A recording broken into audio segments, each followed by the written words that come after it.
Welcome to another episode of Bowmar Bowhunting. Today's episode will no doubtably be controversial. We are deep in the deserts of Africa bow hunting the second largest animal that roams this earth, a giraffe.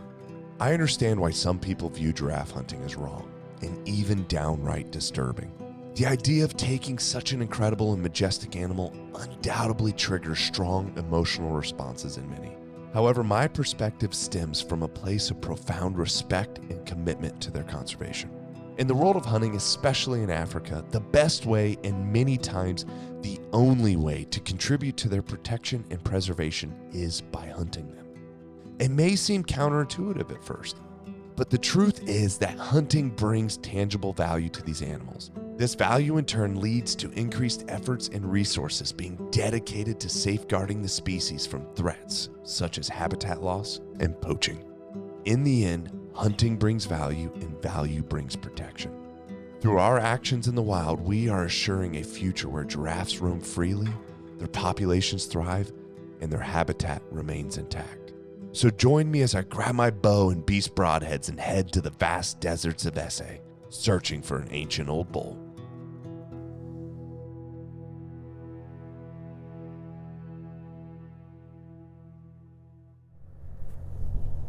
We're doing something a little different today. We're bow hunting giraffe. Now again, this is not a traditional giraffe hunt that you've probably seen on YouTube or on TV or whatever. I mean, this is one of hundreds of thousands of acres that we're hunting continuous. And so these giraffes could be anywhere. Here's the thing about giraffe hunting. As you guys all know, if you've ever seen a child book or know what a giraffe is, which I'm sure all of you do, they're gigantic and very tall, and it's like they are in a tree stand at all times. And so stalking one is impossible. So basically how we're gonna do this, agree with it or not, this is just kind of how you do it. You can either shoot them at a watering hole, or we're hoping that we can use the vehicle to kind of get in within bow range, at least allow us to get into a position where we can take a shot. It's not a guarantee by any means. They easily could just run and run forever. So giraffe hunting goes one of two ways. It's either pretty easy, like if we're gonna do it, they let us get close, I can make a good shot, or it's super difficult and they just run like the wind for miles and miles and miles and then we don't get them. Giraffe hunting with a bow, wish me luck.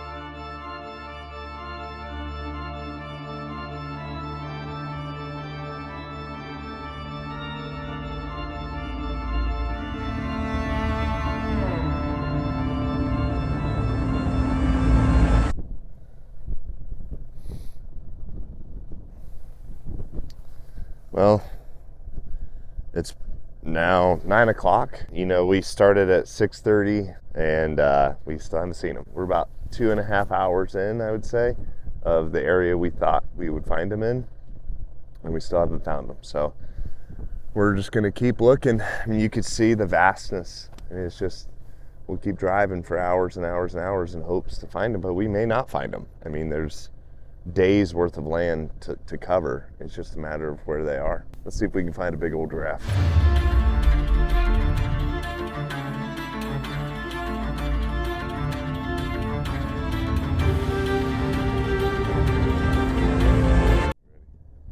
Well, it's been another hour and some change. It's 10:13.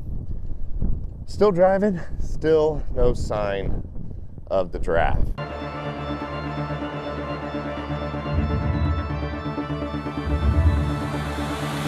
Well, you can see it's been another hour and it is now 11 o'clock.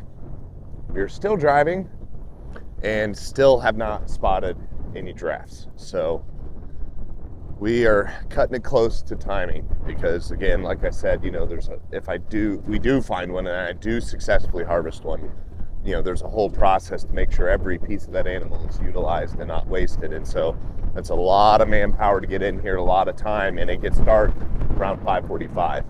And you do not want to be around a carcass after dark with all the lions that are in here. That is a good way to end up dead. So we're gonna keep pushing.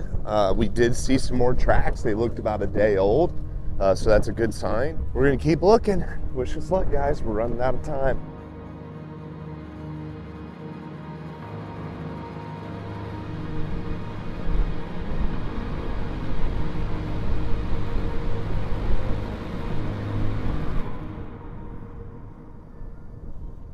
Hello.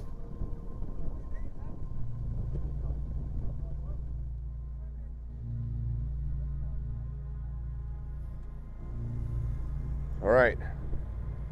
You don't need to speak Afrikaans to know they said we saw them that way. So that's where we're heading. We'll see if we can't catch up to them. See if there's a big bull in there.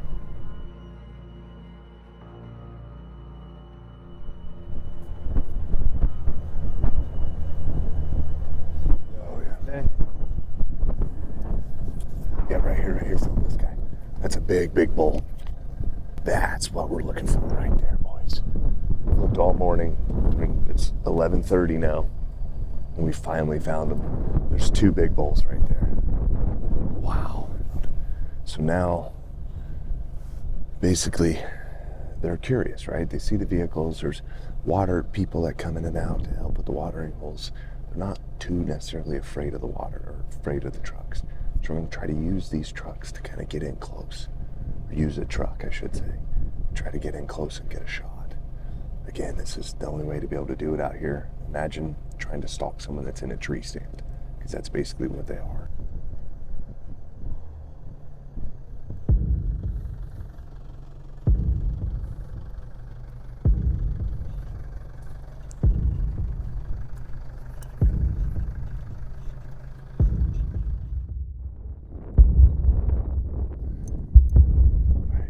Shoulder. Yeah.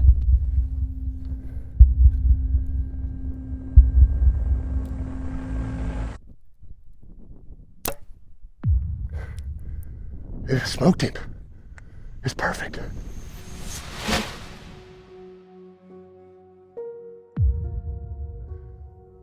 I just shot a giraffe, boys. That should be perfect heart shot. That was a far shot. It was 71 yards. And I have a really strong crosswind at 71. I held almost about for 10 inches and it drifted right in and hit him perfect. The wind is ripping. I just want you guys to see. I mean, it is ripping wind. He's down. He's down, guys. Right there. A giant animal and dead within seconds. It's the biggest animal I ever shot. For him to literally run 60 yards and go down, I mean, that's what you hope for. Boy, I didn't think we were gonna get it done. We really wanted to find one and hopefully get him shot before noon. You guys can see it is 11:40. We left camp around 6:35, 6:40 this morning. It just took that long to find him. You know, it's just a huge, massive property. 71-yard shot with a 16, 17 mile an hour crosswind. Not ideal, but I held for about a 10-inch drift and it drifted back and absolutely 12-ringed him. Very, very proud of that shot. My friends, he's down.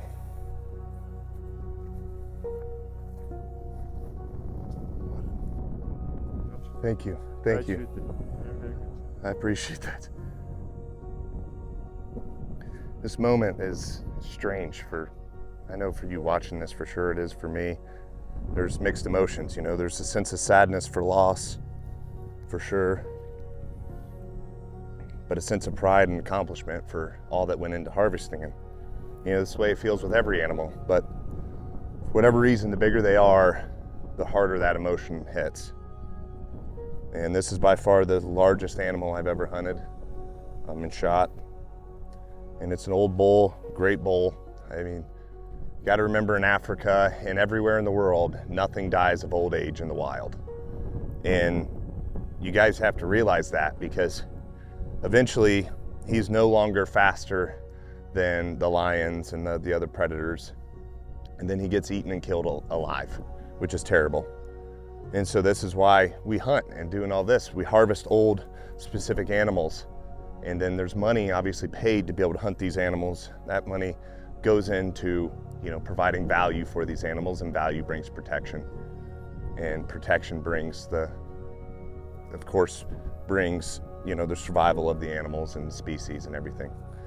And so this is where hunting this animal is really, really important to me. I mean, my God, it's so huge, but the best part is none of it goes to waste. You know, you look at this giant animal and nothing will go to waste. All right, let's check it out.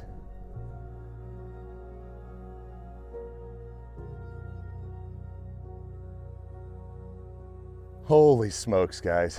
Well, we got him propped up here. You can see this is just a beautiful mature bull. But there's a lot more than just shooting them before they die of old age. Providing value through monetary compensation to these people who obviously help protect and keep these from being killed by poachers. It also goes into the actual process and eating of this animal. You know, this isn't just some trophy hunt where I'm like so excited to pull out the tape measure and measure him. It's not about that for me. And it's not about that for these guys either. And the meat of this animal will be utilized 4 different ways. You know, the first way, obviously, we're in camp. We're gonna eat what we can. With the people we brought and everything, that'll be great. But then this operation has a lot of staff. And so a lot of this meat goes to the staff as well. And the other way is they actually sell some of this meat. And that's important too, because again, this operation is so big, they can't just run off of the dollars created from hunters coming in and hunting these. And so they will sell some of it. But another part of it, which is what I love the most, is some of it will be donated as well to local schools, orphanages, communities like that. Even his skin will come back with us, and we'll put him, a full body mount of him, in our museum, which will be amazing. And there's just so many amazing things about this that goes long past a hero shot with a bow and a cool YouTube video. So very grateful, very proud of this animal, and it's by far the biggest animal I ever shot.